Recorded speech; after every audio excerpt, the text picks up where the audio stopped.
Our school is situated beside Australia's largest coastal lake. We take pride in delivering excellent education in a warm and nurturing environment where our students can explore, dream and discover.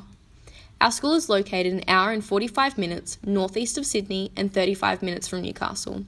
This year, on the 7th of December, marks the first major military advance on America during the Second World War. The bombing of Pearl Harbor was a monumentous attack, killing over 2,000 soldiers and sailors.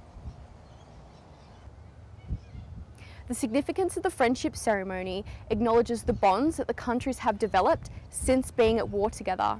It also illustrates the culmination of years of heartfelt trauma and anguish that was the result of conflicts during 1939 and 1945.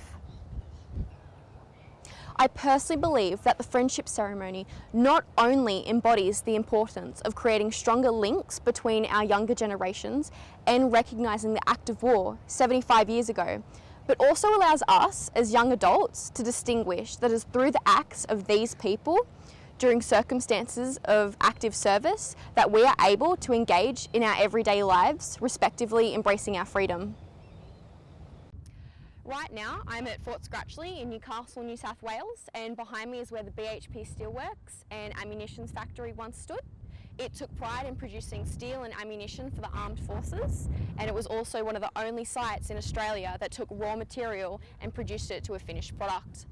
It was also a primary reason in why the Japanese submarine, the I-21, decided to shell Newcastle.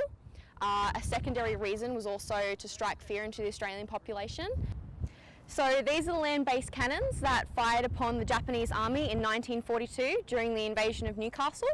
It's still in target from where Fort Scratchley had fired at the Japanese submarine, the I-21, and these guns are still functional today. The friendship ceremony provides students with the opportunity to understand the significance of events from the past and grants them a personal insight into the processes that are necessary in mending relationships between countries. It is the youth that are involved within these projects that have an understanding to influence decisions into our future. By studying the results of the past, it gives students the ability to understand diverse cultural perspectives that help nations form bonds into the future. The friendship ceremony brings together opposing forces, recognising both the sacrifices made from either side and the lessons learnt to avoid future conflict.